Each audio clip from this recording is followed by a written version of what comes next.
sejahtera untuk hadirin yang saya hormati. Hari ini saya ingin berbicara tentang suatu isu yang mempengaruhi tidak hanya individu tetapi juga masyarakat dan negara secara keseluruhan, yakni korupsi. Korupsi merupakan penyakit sosial yang merusak fondasi moral, etika, dan pembangunan berkelanjutan. Saya ingin mengajak kita semua untuk memahami dan menghindari korupsi serta menyadari betapa pentingnya peran kita dalam memerangi korupsi. Korupsi dalam berbagai bentuknya merugikan semua orang. Tidak hanya merusak kepercayaan masyarakat terhadap pemerintah dan lembaga-lembaga hukum lainnya, tapi juga menghambat pembangunan ekonomi dan sosial. Uang yang semestinya digunakan untuk investasi dalam pendidikan, layanan kesehatan, dan infrastruktur seringkali diarahkan ke tangan segelintir individu yang tidak bertanggung jawab.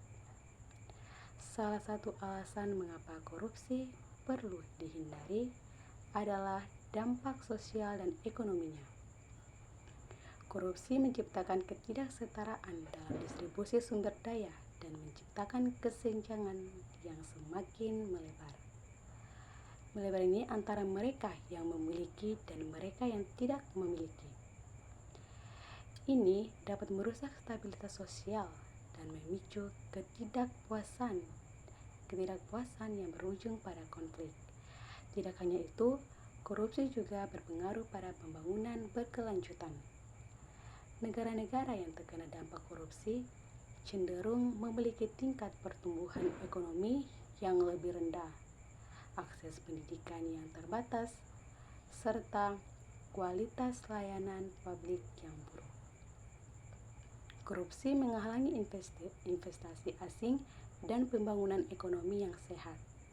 Pentingnya menghindari korupsi tidak hanya menjadi tanggung jawab pemerintah atau lembaga hukum, tapi juga menjadi tanggung jawab kita bersama. Dan sebagai warga yang sadar akan nilai-nilai etika dan moral, berikut adalah beberapa mungkin langkah yang bisa kita ambil untuk berkontribusi dalam memerangi korupsi. Yang pertama itu kita harus berpikir etis. Pertama-tama, kita harus memahami bahwa korupsi merugikan banyak orang. Sebelum terlibat dalam tindakan yang dimaksud, jadi yang meragukan kita harus selalu bertanya pada diri sendiri tentang konsekuensi jangka panjang dari tindakan tersebut. Yang kedua ini transparansi. Jadi mendukung transparansi dalam pemerintah dan bisnis adalah langkah penting yang harus kita dorong pelaporan kecurangan dan korupsi tanpa rasa takut. Yang ketiga ini pendidikan. Mengedukasi diri kita sendiri dan generasi mendatang tentang dampak buruk korupsi adalah kunci.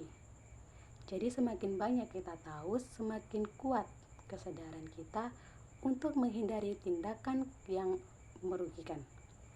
Yang keempat ini kita harus berperan aktif, kita harus berpartisipasi dalam pemerintahan dan lembaga sosial untuk memastikan praktik yang adil dan transparan.